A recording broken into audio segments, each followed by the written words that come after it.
আসসালামু আলাইকুম dear viewers, আমি আপনাদের জন্য আজকে একটা টিপস অ্যান্ড ট্রিক্স নিয়ে এসেছি। আপনারা এমএস ওয়ার্ড, এক্সেল কিংবা পাওয়ার পয়েন্টে এইরকম এই যে স্কোয়ার মিটার লেখার জন্য আপনারা এই যে সুপারস্ক্রিপ্ট কিংবা এই ধরনের সমীকরণ লেখার জন্য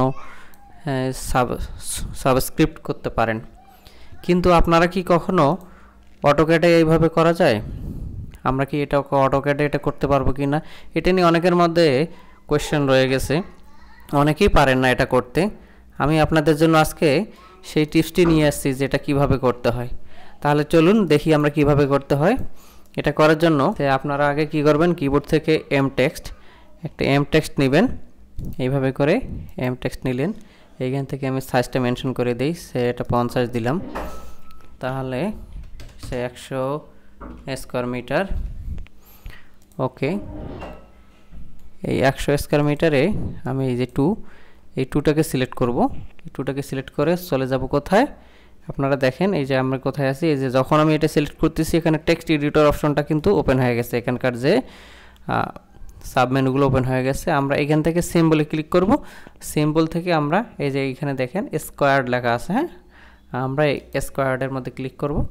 দেখেন আমাদের সুপারস্ক্রিপ্ট হয়ে গেছে। এখন আমরা একটু দেখি যে সাবস্ক্রিপ্ট কিভাবে করতে হয়। আবার আমরা কিবোর্ড থেকে এম টেক্সট প্রেস করতেছি। এম টেক্সট প্রেস করে আমরা এটা একটা ফন্ট দিলাম, আমি ফন্ট সাইজ 50 দিয়ে টাইপ করতেছি। এখানে আমি H2O টাইপ করলাম, ক্লোজ টেক্সট এডিটর।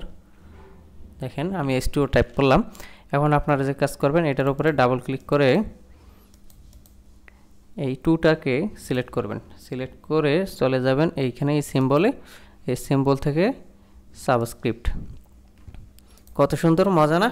অনেক দারুণ। কিন্তু আপনারা চাইলে এভাবে করে আপনাদের প্রয়োজনীয় রিকোয়ারমেন্ট অনুযায়ী আপনারা এভাবে করে টাইপ করে আপনাদের যে ডেসক্রিপশনগুলো লিখতে হয় অনেক সময় অটোক্যাডে ড্রয়িংয়ের পাশে বা বিভিন্ন সময়, আপনারা এভাবে করে সাবস্ক্রিপ্ট এবং সুপারস্ক্রিপ্ট করতে পারবেন।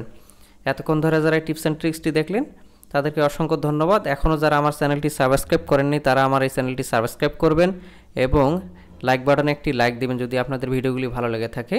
ধন্যবাদ সবাইকে।